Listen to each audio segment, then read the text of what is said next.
Hello అండి, welcome to our channel. ఈ రోజు మనం ఇల్లు ఇల్లాలు పిల్లలు సీరియల్ గురించి చెప్పుకుందామండి. ఈ రోజు ఎపిసోడ్ చాలా బాగుందండి. సో వీడియో మొత్తం స్కిప్ చేయకుండా చూడండి. వీడియోలోకి అయితే వెళ్ళిపోతాం.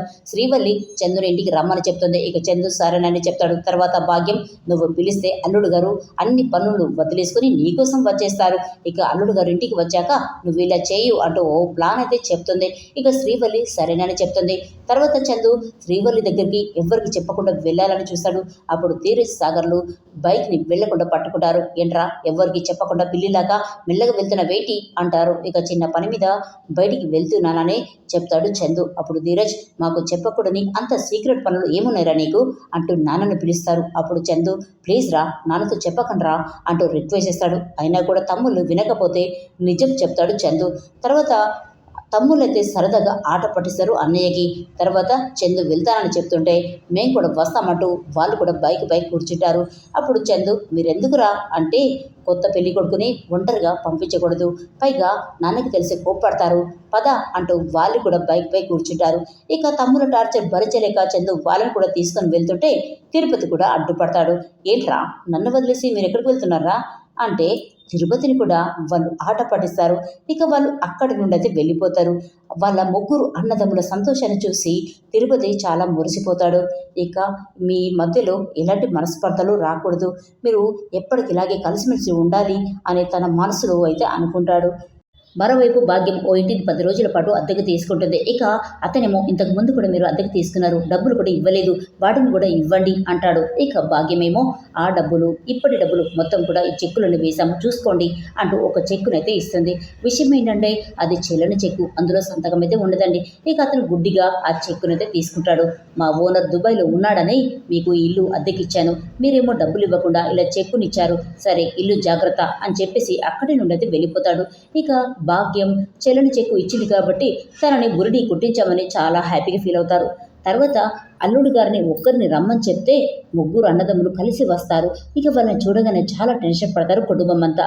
ఇంట్లోకి రాగానే శ్రీవల్లి చందు చాలా హ్యాపీగా ఉంటారు, కానీ భాగ్యం మాత్రం చాలా టెన్షన్ పడుతూ ఉంటుంది. ఇక ధీరజ్ ఏమో, ఏంటత్తా మమ్మల్ని కనీసం కూర్చోమని కూడా చెప్పట్లేదు, అందరూ షాక్లో ఉన్నట్టు అలా ఉండిపోయారేంటి అంటాడు. ఇక శ్రీవల్లి చెల్లెలేమో, ముగ్గురు బాబాలు ఎంట్రీ ఇచ్చారు కదా అందుకే షాక్లో నుంచి మాటలు రావడం లేదు అంటుంది.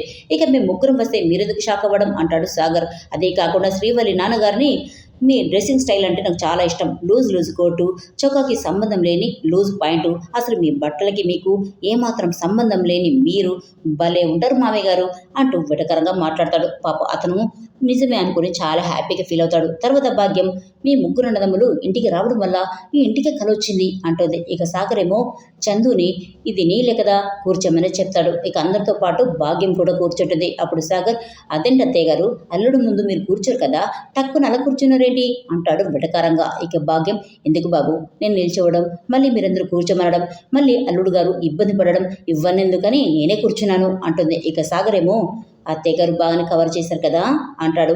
ఇక ధీరజేమో, మా అన్నయ్యతో ఏదో మాట్లాడాలని అన్నారట కదా, తొందరగా మాట్లాడండి, అవతల మాకు బోరాడని పనులున్నాయి. వదిన, మేము ముగ్గురం అన్నదమ్ములు మాత్రమే కాదు, బెస్ట్ ఫ్రెండ్స్ కూడా, కాబట్టి మా ముందు అన్నయ్యతో మాట్లాడడానికి అస్సలు మొహమాట పడాల్సిన అవసరమే లేదు, ఫ్రీగా మాట్లాడండి అంటూ ధీరజ్ సాగర్లు అయితే చెప్తారు. ఇక భాగ్యం, బాబు మీ అమ్మ నాన్న మీకేం చెప్పలేదా అంటుంది. ఇక ఏ విషయం గురించి అంటే అప్పుడు భాగ్యం గుడికి వెళ్ళేటప్పుడు కానీ ఎవరింటికైనా వెళ్ళేటప్పుడు కానీ వట్టి చేతులతో వెళ్ళకూడదని, పండ్లు స్వీట్స్ ఏదైనా తీసుకెళ్లాలని చెప్పలేదా అంటుంది. ఇక వదిన అర్జెంటుగా రమ్మనేసరికి తొందరగా వచ్చేసాము, అయినా మాకు అటువంటి ఫీలింగ్స్ ఏం లేవు అని చెప్తాడు సాగర్. అప్పుడు భాగ్యం, మీ పద్ధతులను బట్టి గౌరవ మర్యాదలుంటాయి, లేకపోతే మీ అమ్మ నాన్నకి మాట వస్తుంది అని చెప్తుంది.